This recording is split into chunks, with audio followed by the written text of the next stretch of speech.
Praised be Jesus Christ. We come to Our Lady of Guadalupe on her feast day with troubled and heavy hearts. Our nation is going through a crisis which threatens its very future as free and democratic. The worldwide spread of Marxist materialism, which has already brought destruction and death to the lives of so many, and which has threatened the foundations of our nation for decades, and now seems to seize the governing power over our nation.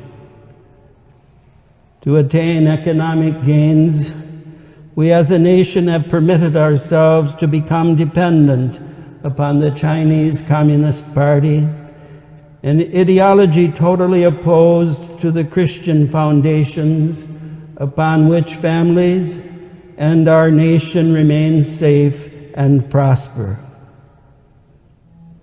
I speak of the United States of America, but evidently many other nations are in the throes of a similar, most alarming crisis. Then there is the mysterious Wuhan virus, about whose nature and prevention the mass media daily give us conflicting information. What is clear, however, is that it has been used by certain forces inimical to families and to the freedom of nations to advance their evil agenda. These forces tell us that we are now the subjects of the so-called Great Reset, the new normal, which is dictated to us by their manipulation of citizens and nations through ignorance and fear. Now we are supposed to find in a disease and its prevention the way to understand and direct our lives, rather than in God and in His plan for our salvation. The response of many bishops and priests and of many faithful has manifested a woeful lack of sound catechesis. So many in the Church seem to have no understanding of how Christ continues His saving work in times of plague and of other disasters. What is more, our Holy Mother Church, the spotless bride of Christ, in which Christ is ever at work for our eternal redemption, is beset by reports of moral corruption, especially in matters of the 6th and 7th commandments, which seem to increase by the day. In our own nation, the reports about Theodore McCarrick have rightly tempted many devoted Catholics to question the shepherds who, in accord with Christ's plan for the Church, are to be their secure guides by teaching the truths of the faith, by leading them in the fitting worship of God and in prayer to Him, and by guiding them by means of the Church's perennial discipline.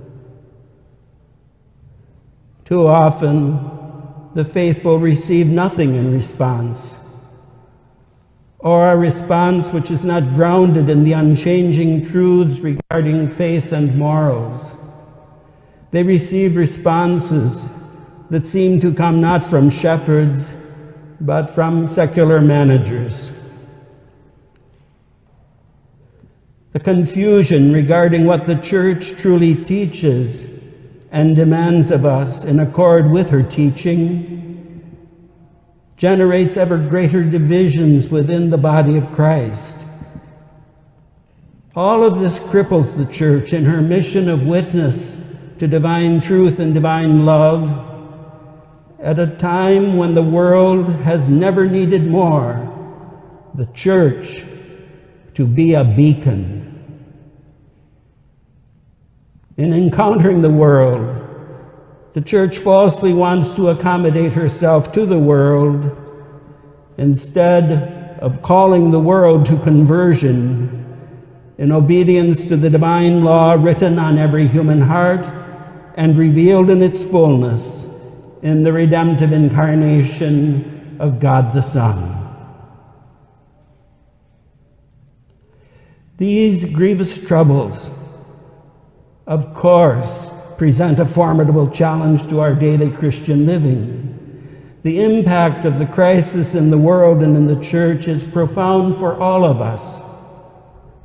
Many are enduring the most painful suffering, physical, emotional, and spiritual, which such a situation necessarily causes. At a time when we need to be close to one another in Christian love, worldly forces would isolate us and have us believe that we are alone and dependent upon secular forces, which would make us slaves to their godless and murderous agenda.